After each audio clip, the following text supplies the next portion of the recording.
అట్లాగే బొలిశెట్టి శ్రీనివాస్ గారి మీద ఇప్పుడు కొట్టు సత్యనారాయణ గారు చెప్పేది ఏంటంటే ఆయన గెలిపిస్తే రౌడీ రాజ్యం వచ్చింది అంటారు. ఎందుకు ఆ విమర్శ మీ మీద టార్గెట్ ఎందుకు చేస్తారు? అతను ఏదో గుడ్డ కాల్చి మొగ మీద వేస్తారు, తుడుచుకుంటే నల్ల ఇది అతను అదే టైపు, దొంగనే టైపు. ఓకే.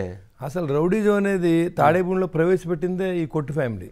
అవునా? 1994 ఎలక్షన్లో ఎమ్మెల్యే సీట్ ఇచ్చారు అతనికి. ఓకే. కడప నుంచి రౌడీలు తీసుకొచ్చి ఎలక్షన్ చేసిన ఘనత అయింది. కడప నుంచి రౌడీలు అప్పట్లో 94 నేను కూడా అప్పుడు కాంగ్రెస్ పార్టీలో ఉన్నాను. వాళ్ళ పేర్లు కూడా నాకు తెలుసు. ఓకే. ఈ ఊళ్ళో భయభ్రాంతులు చేసిన వ్యక్తి కొట్టు సత్యనారాయణ. ప్లస్ దానికి 2014 నుంచి 19 వరకు నేను మున్సిపల్ చైర్మన్ గా చేశాను. అవును.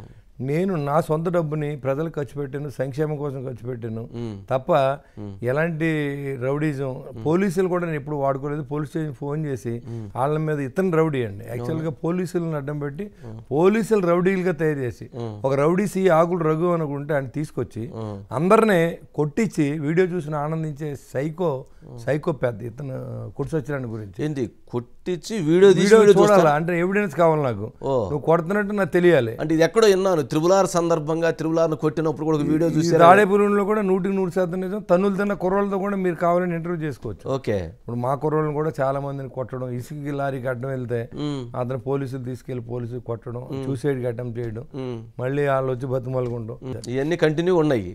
ఎప్పుడు అసలు రౌడీజం అనేది గుడులో లేదండి, అంత వ్యాపారస్తులు, అంత వైశాఖ కమ్యూనిటీ సంబంధించిన వ్యక్తులు, వాళ్ళ దగ్గర నుంచి డబ్బు దండేసేది రౌడీజం. మేము ఎప్పుడు వాళ్ళని అడగవచ్చు, మీరు ప్రతి కొట్టుకెళ్ళి బొలిశెట్టి శ్రీనివాస్ గారు ఎప్పుడైనా కాఫీ తాగని అడగవచ్చు. ఓకే.